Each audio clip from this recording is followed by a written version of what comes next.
Laking tuwa ng magulang mo at ang kamay nila ang iyong ilaw.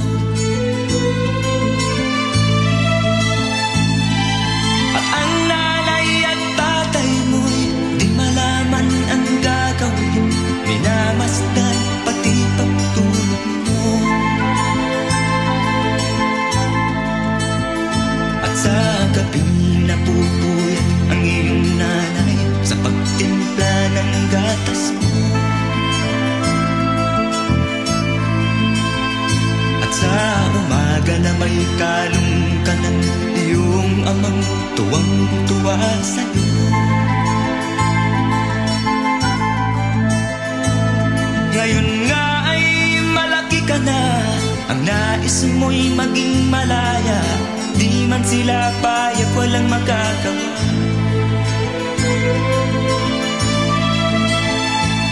Ikaw nga ay biglang nagbago, naging matigas ang iyong ulo, at ang payo nila'y sinuway mo.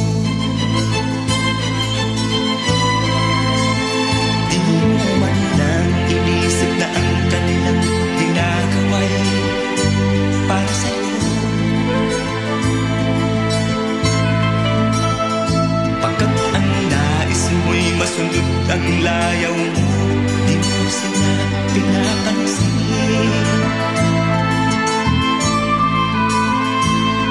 Nagdaan pang mga araw at ang landas mo'y naligaw. Ikaw ay nanulong sa masamang bisyo.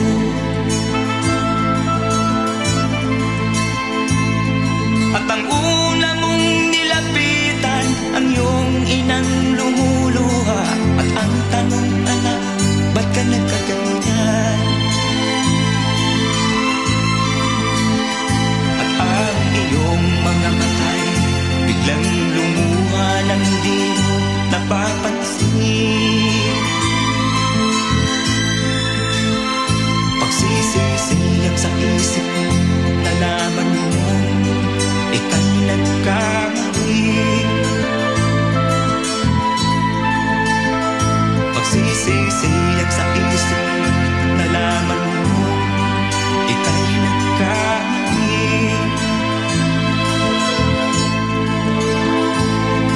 Kahapon ay nilimot mo pati ang iyong masamang bisyo.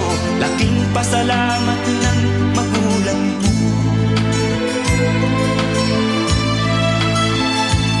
Ikaw nga ay tuluyang nagbago, natagpuan ang sarili, galaw ng isip mo matuwid na. Patuloy ang takbo ng araw at ikaw ay natutong umibig. Hindi naglaon at ipinasya mo, lumagay ka na sa tahimik. Pagkabinata mo'y natapos na, malapit ka nang maging ama, kaya lalong nagsikap ng gusto.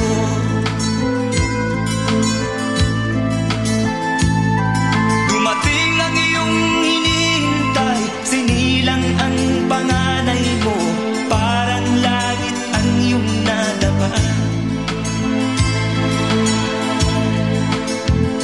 Ngayon anak, alam mo na kung anong pakiramdam ng maging isang ama.